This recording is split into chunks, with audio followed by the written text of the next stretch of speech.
So they're not willing to serve the man, but they want the man to serve them. That's an aberration. That doesn't make any sense. Doesn't make any sense, does it? It doesn't. Why? Because a marriage is a union between two people that have chosen to serve one another. I choose to serve you. You choose to serve me. You are the one that I look at and I say, I want to serve this person. Mind you, most women, in fact, in case you don't know, as a woman, you're the one that picks.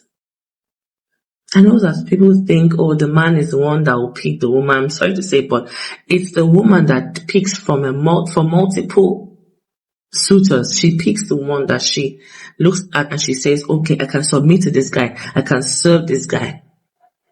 If this guy does one thing I don't like, I can actually accommodate this guy.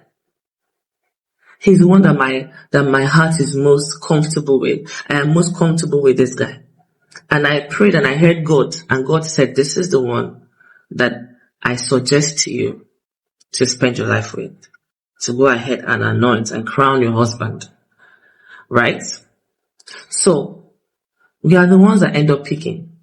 So if you pick a person that you cannot submit to, cannot listen to, cannot follow, cannot be led by, cannot accommodate, then you have chosen wrong. Then what were you looking at? What were you looking at when you chose this person?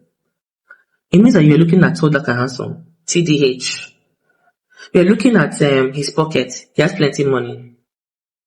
Oh, he lives in the abroad. Oh, you're going to be a abroad girl. He's light skinned. What? He has a Mercedes Benz.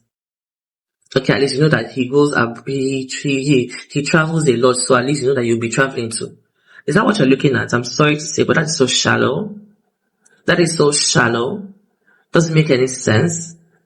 I am talking to my single ladies. It makes no sense. Like, why is that even on your list and now, listen, I am talking to my single ladies who believe in Jesus. If you're not one of them, please take a seat, because this is not for you. You have other standards.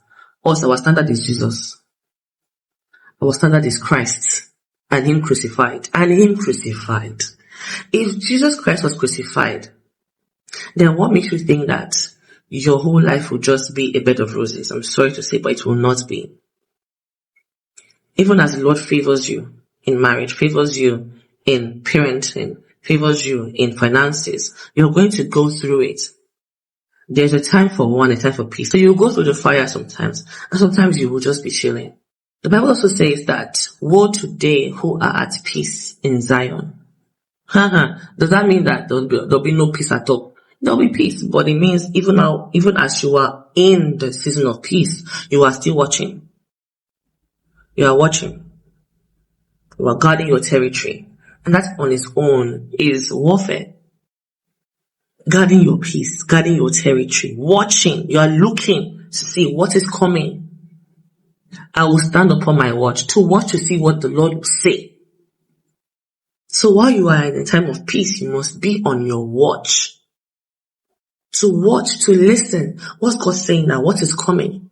And you know, if you remember, like, if you ever watched a movie where there's soldiers and they're maybe in their camp, there's always this tower that somebody or two persons are standing on with their gun like this, cocked, ready to blast anybody that comes within how many feet or how many miles of that place, of their territory.